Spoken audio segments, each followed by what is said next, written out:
So hi guys, so in today's video we would be looking at the softmax function.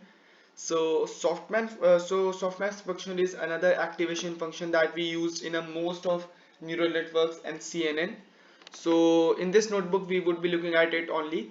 So before starting with that I would simply go to change runtime, set it to TPU and connect it to the server. So now let's get started to it. So softmax function for an arbitrary real vector of length k. Softmax can compress it into real vector k with value in the range 0 and 1. And the sum of elements in the vector is 1. So it also has many applications in multi-classification and neural networks. Softmax is totally different from the normal max function.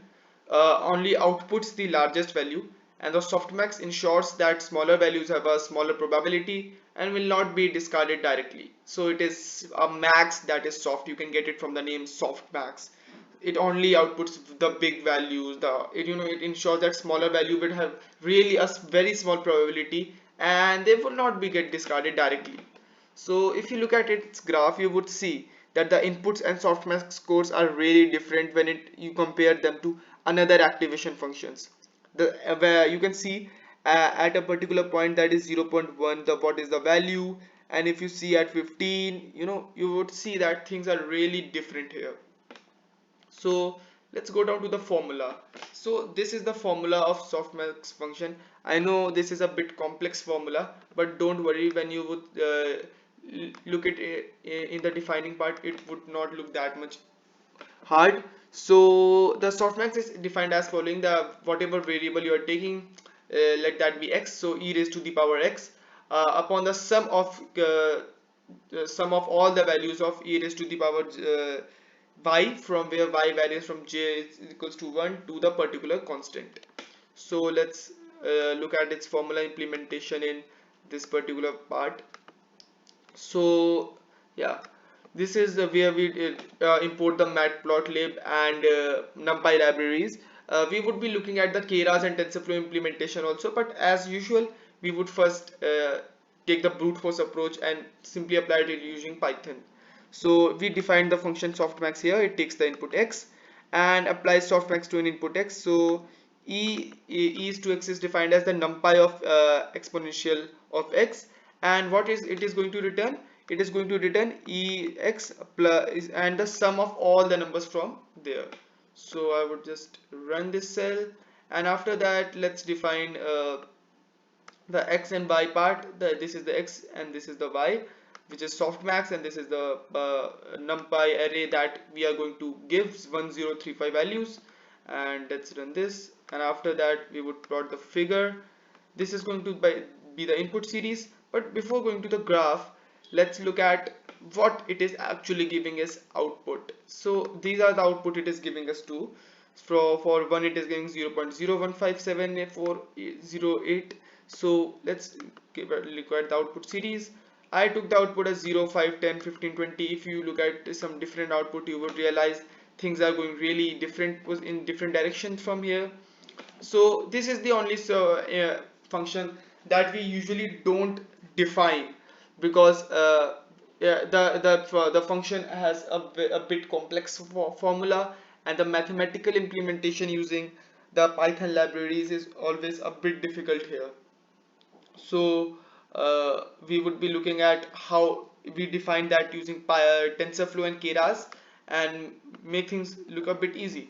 So in the previous videos we look at tf.keras.activations.relu, leaky relu, sigmoid, tanh, elu.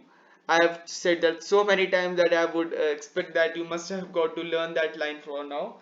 And there we give two values to it. The first value is x and the second value is axis. So axis, you must be knowing that the inputs we are giving to it, and axis is we are going to study in detail in the coming cells. And in default, axis value is equals to -1.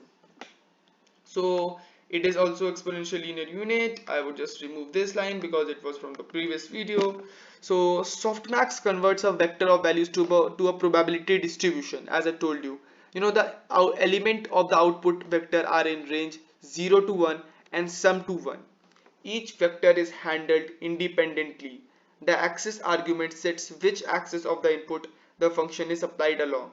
Softmax is often used as the activation for the last layer of a classification network, because the result could be interpreted as a probability distribution. If you have seen the previous videos, we talked about how probability distribution takes place. The softmax of each vector x is computed as exponential of x divided by the tf dot reduced sum exponential of x. From the formula, you must be knowing that what formula is implementing here.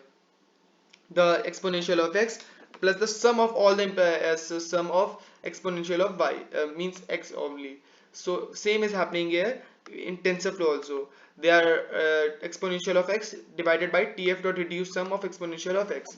So the input values in are the log odds of the resulting probability.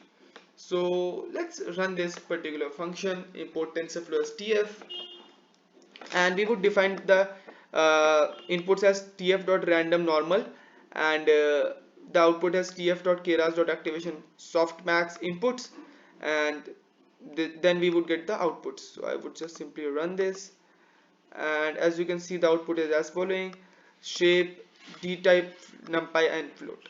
And if you want to define a particular layer in TensorFlow, if you have seen my previous videos in which we talked about the dog and cats data set, have minis data set, minis fashion minis data set, you must be seeing that we define layer like this: tf.keras.layers.dense 32, and inside which the activation is as following: tf.keras.activation.softmax.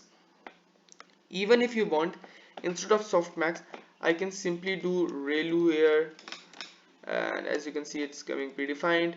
But for now, I would simply do softmax, and I would run this cell, and the cell has been run. And this is only a single layer we are implementing. In when we define neural networks, CNNs, there are a lot and tons of layers there.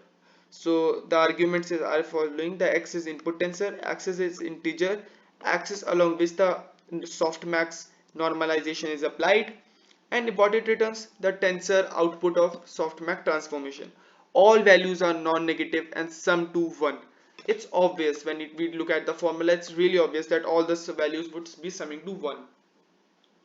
So this was it for the video. I hope you have got an idea of how softmax function looks like, and in the next videos we are also going to look at pre-ReLUs and soft plus functions also.